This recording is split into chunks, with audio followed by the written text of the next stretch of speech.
जब मैंने 15 अगस्त को लाल किले से कहा startup India, stand up India,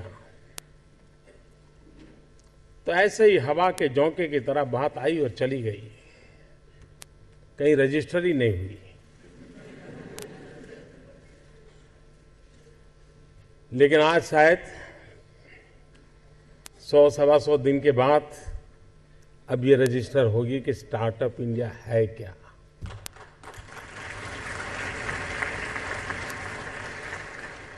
Narendra Modi चाय बेचने वाला कुछ कर पाए या न कर पाए, लेकिन देश के करोड़ों नौजवान कुछ कर पाए, ये उम्मीद तो मेरे दिल में भरी पड़ी है। एक साइकोलॉजिकल चेंज लाना है कि यूथ के दिमाग में जॉब सीकर की मानसिकता से उसको बाहर लाना है, वो जॉब क्रिएटर बने।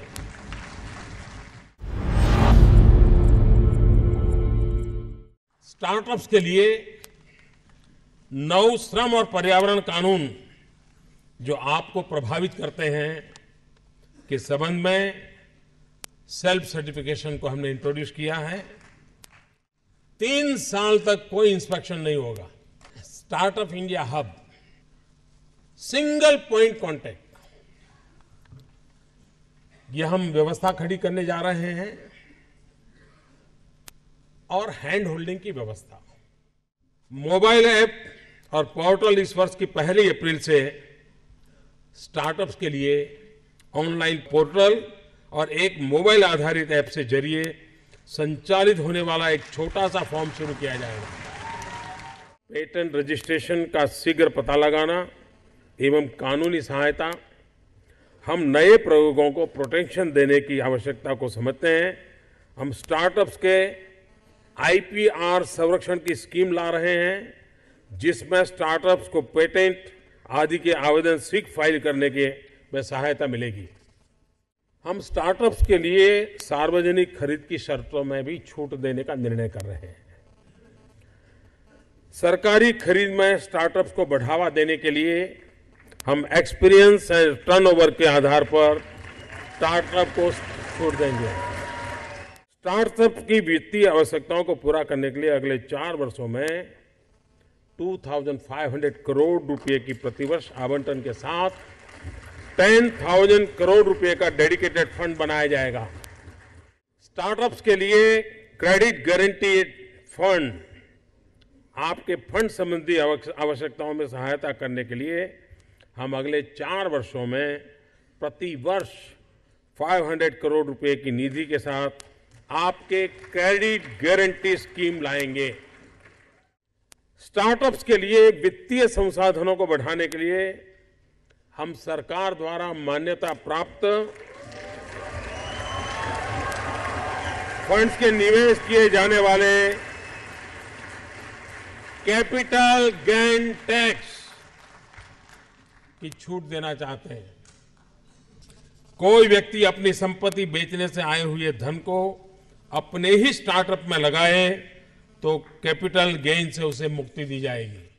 स्टार्टअप से प्रॉफिट को 3 साल के लिए इनकम टैक्स से मुक्ति दे दी जाएगी। विश्व स्तरीय इनोवेशन हब को बढ़ावा देने, टेक्नोलॉजी आधारित स्टार्टअप्स को कॉम्पिटिटिव बनाना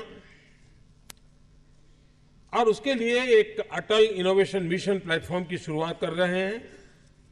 इसका उद्देश्य प्रतिभा उपयोग के उद्यमिता को बढ़ावा देना तथा इंक्यूबेटर्स के नेटवर्क को सुदृढ़ करना। इसके तहत सेक्टर स्पेसिफिक इंक्यूबेटर्स को निर्माण करना है। 500 टिंकरिंग लैब्स तैयार होंगे। प्री इंक्यूबेशन की अलग व्यवस्था की जाएगी। मौजूदा जो इंक्यूबेशन सेंटर हैं उसको और बलवान बनाया जाएगा और स्टार्टअप्स को सीड कैपिटल भी दिया जाएगा। 90 दिन के भीतर स्टार्टअप्स एग्जिट कर पाए, हम ऐसी व्यवस्था करने के लिए संसद में बैंकरप्सी बिल 2015 हम लाए हैं। 5 नए बायो क्लस्टर्स, 50 नए bio incubators, 150 technology transfer offices और 20 बायो कनेक्ट ऑफिसेज बनाने का निर्णय किया है।